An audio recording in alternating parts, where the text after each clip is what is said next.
All right, this is Evan Whitman, the owner and head coach at CrossFit Bullpen, who I'll be interviewing for PRT 266 manager interview. So, Evan, first question, can you give me a little bit about yourself or your background? Yeah, I grew up here in Raleigh and I went to Enloe High School. I graduated Enloe in 2000. I went to NC State. I took the long, slow route. I took a few years off from college as well, and I graduated in 2009 with a business management operations degree. I always had the dream of opening my own business. When I was a kid, I liked comic books and stuff, so I thought I might open a comic book store. But now comic book stores aren't really a thing anymore, so fitness is very important for me in my life and being healthy, so I decided to invest my money and time into a CrossFit business, which works well for me because I love CrossFit. So getting to do what I love every day is very exciting for me. All right, we'll start shifting towards more business aspects of your job. What would you say your most important responsibilities are at the gym? Most important responsibility would be, in my mind, being a good coach and leading the athletes in a way that promotes the client's fitness and activities and what is it? Their progress, basically. If I see somebody that is kind of slowing down a little bit or falling by the wayside, I'll tend to, pull them to the side and ask them some things about their goals or their motivation. So I would say the most important thing about my job is making sure the people that I train are progressing. All right, what would you say some of the major challenges or problems is that you face as a coach? I guess just getting people to work harder than they want to work. People come in here with the expectation that they are going to exercise, but they don't really want to work as hard as I want them to work. So I'd say the biggest challenge is trying to get my clients to work as hard as I want them to work. All right, what would you say your greatest strength is as a coach or owner? I would say my greatest strength is probably my dedication. I've been the main coach for the last 5 years. I've had a lot of people coming and going, and I've had to fill in for them. But I basically cleared off my whole schedule to be here for the business like 24/7 if need be. Of course, that's not sustainable or realistic to be working anywhere 24/7, but if I need to, then I'm dedicated to the business and I'll be there to help the business grow and be seen. What would you say, in the opposite, what would you say maybe like one of your weaknesses is? I would also say my dedication to the business is a weakness because I spend too much time doing work and I neglect a lot of things. Like I need to clean my car, I need to clean my house. My friends, I don't get to see my friends very much, but my friends do come here, so that helps. So I would say the dedication to the business has taken away a lot of the, I guess, necessary aspects from my regular life that you kind of need to just be a normal person. And aside from that, business-wise, I would say probably marketing. I don't do a lot of marketing. I don't spend a lot of time on social media or digital advertising or anything like that. So personally, it's not having enough time. Professionally, just I guess not having enough time to dedicate towards marketing and online presence, I guess. So you said one of the hard or your greatest strength and weaknesses is being here all the time. How do you handle the stress or pressure to be here 24/7, like you said? It is just part of the job. It's something that you have to just understand that's going to happen before you get involved with this. If I wasn't dedicated to be here all the time, I wouldn't have even started the business. So part of the business plan is to, sacrifice a lot of your time to be here at the business or involved with the business in a managerial way or taking care of the bills and all that stuff too, the admin type stuff. So I was kind of already prepared for that sort of stress, so it doesn't affect me as much as some other people because I have expected it. I guess you could say. But I also, in my downtime, I just kind of just chill all the time. I'm not a party person. I don't like do a lot of things. I just try to like regain my strength in my free time. So de-stressing is a good way to deal with the stress. However you de-stress, you need to like figure that out. I just tend to like watch some educational videos. I like learning a lot, so I watch like some documentaries about villages in Africa, and that helps me de-stress because I have food, I have water. They do not, so it makes the stress go away looking at other people. What would you, or could you describe a difficult situation you've faced while dealing with a coach or like student slash athlete? Mm-hmm. Yeah, mainly the problems that I have are just people wanting to, I don't know, I guess deviate from the plan. I always say, like, look, this is what we're going to do today, this is the plan. And then sometimes people don't agree with that plan for whatever reason. I usually don't ask them. I'm not trying to be confrontational. I'll just let them do whatever it is they need to do for that day, and then we'll move forward. But I would say my greatest problem is probably having people that want to fly solo, I guess, or do their own thing rather than being a part of the group and receiving the training from the coaches. Coaching wise, we had some coaches that had the same problem. They saw the plan for the day and they wanted to do their own plan. So I guess basically, I don't want to call it like disloyalty, but it's not really disloyalty because in the end, the clients that are flying solo, they're still exercising, which is what I want them to do. And the coaches that are like deviating from the plan are still helping the clients, but they're helping in their way, not the CrossFit Bullpen way. All right. So, what would you say your biggest success as a business owner has been? I would say probably my longevity. Most businesses that are like startups or new business owners only last, they'll close down before 5 years is up. We're just now getting to our 5th year. And we've had ups and downs, of course, just like anybody else. But I would say the longevity of the business is one of the greatest successes that I have. Ideally, I'll be open forever, and I'll open more gyms and more locations to help more people. But that is yet to be seen. So how would you evaluate success either for yourself or maybe like an athlete? Well, the success of myself is basically how many people can I get from point A to point Z. So everybody starts at A, and I'm trying to take them from A to Z. So if I have people that quit when we're like in the middle of the process or early on, then I won't feel successful with that. Business-wise, of course, it's all about profit. How much money can you make in the business? And then for clients, it's the same thing. And once I can see that they've gone from A to Z and they've progressed, then I will consider them to be successful as well. I don't really do a lot of stuff with data necessarily. I just train people every day and I can see their progress. We do use an app that we do track some data with. So if I need to see those numbers, we should have those numbers stored in the app. But I just do personal evaluations. I can see people changing or growing or becoming leaner or whatever it is that their goal is, and I see that happening. I judge success that way. I know we touched on it a little bit earlier, but what would you say like your biggest reason for starting this venture or business was?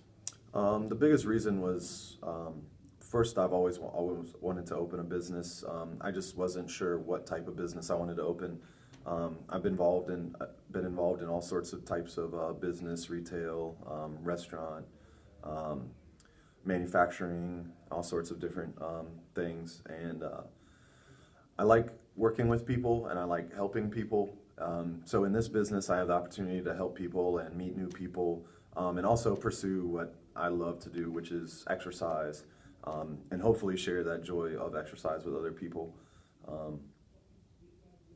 So yeah, I've always wanted to open a business, I guess in a nutshell, but fitness became an important part of my life, so I decided to open a fitness business. All right, so next we look at hiring people. So how would you determine like it's time to hire your next coach? Basically, when the demands of the clients outweigh what I'm capable of providing or my coaches are capable of providing. Right now, we have small class sizes, so one coach per class is adequate.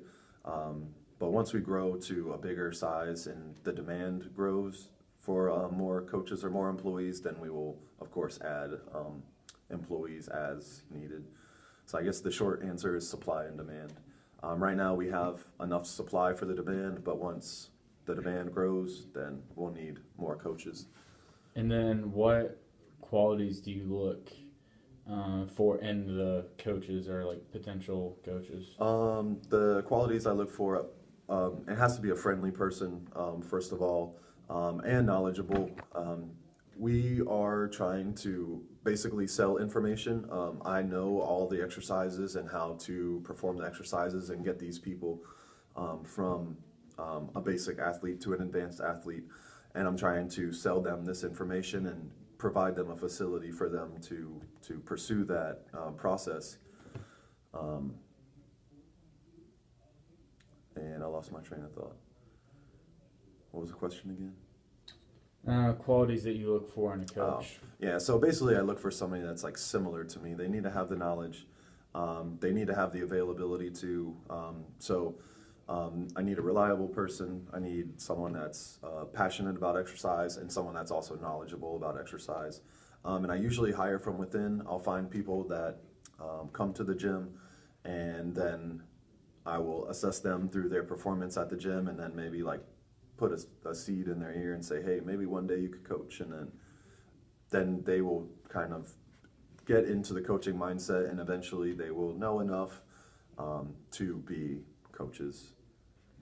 All right, switching gears towards maybe some more like finance parts of a business. Mm-hmm. Specifically this one, is there a certain way that you determine like what you're going to charge for membership? Because lots of times there's like the fine line between charging people too much and then like not enough to be profitable. Right. Well, I do have many different options depending on what your situation in life is.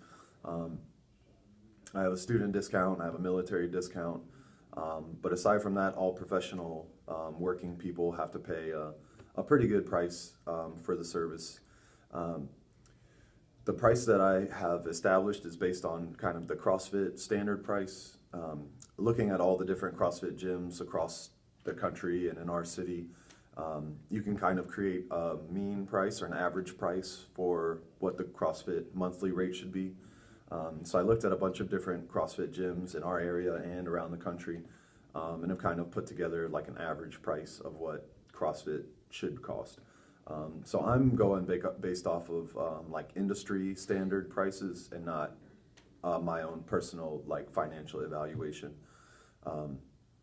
and that's how I determined it. So that's a little bit of cash inflow. Now outflow topic. How would you budget for like the expenses of the gym, whether it's coaches or like fixed expenses for owning the gym? Well, one of the reasons that I did also decide to open the gym is because most of the costs and expenses are fixed. We have utilities, we have rent, insurance, the just basic upkeep supplies that we need.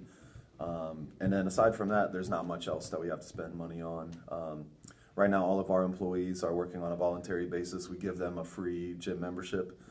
So we don't have to compensate the coaches with money. We just compensate them with free access to the gym for their services. And so the fixed expenses are a big thing for us. Variable expenses are very rare. So if we need to buy new equipment because something is broken, we do have some money for that, but we do have a lot of equipment. So we've broken a lot of equipment, but haven't needed to purchase a whole lot of equipment to replace it because we had a whole lot to begin with. So yeah, budgeting is important. You have to keep a spreadsheet or QuickBooks, some sort of accounting software to keep track of all your expenses and the cash inflow, outflow um, of the day-to-day business. But generally, it's pretty easy for me because all my expenses are pretty much fixed. Okay, and then the last few questions are going to be more looking towards the future. Mm-hmm. So, would you say, like in the future, is your plan to, stick with this one gym or maybe potentially open like another location Mm-hmm. across the city or somewhere like that? Yeah, I mean, expansion is always on my mind. But I would probably open a gym maybe in a different city. I like to travel a little bit, and if I have a gym in a different city, then I'll be able to spend time in both of those cities. I'm not thinking like a different state, but maybe somewhere closer to like a lake or somewhere nice like that. So creating a different business for more of like a leisurely lifestyle. But yeah, expansion would be amazing, and right now we just gotta just keep growing and getting more capital before we can expand. But yeah, that would be a dream to have more than one location. So then you have more than one cash stream, and the more revenue, the better. Yeah, so we'll do two more here. What do you think could be the best way to improve the business? Definitely marketing. Like I said before, one of my weaknesses is marketing or advertising, and I don't really spend much time on marketing or advertising. I have Facebook, I have Instagram, Snapchat, which I don't use, Twitter I don't use. So I would say probably reaching out to the community more to gain more people, and I guess enticing people to come in. Right now I only deal with the people that approach me, but CrossFit is pretty good for that. They have a pretty good marketing plan, so we do have a good deal of interest. But we could have more if I was driving that interest, creating a sales funnel, all these things that standard retail businesses or restaurants do on a day-to-day basis. Is something that I don't do, but I should be doing.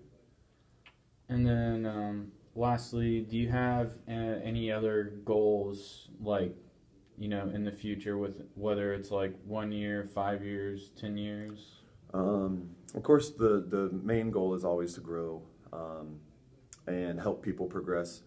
I would say a 5-year goal would be to open up another location. 1 year goal is to just basically, I guess, hire enough people that I don't have to work anymore.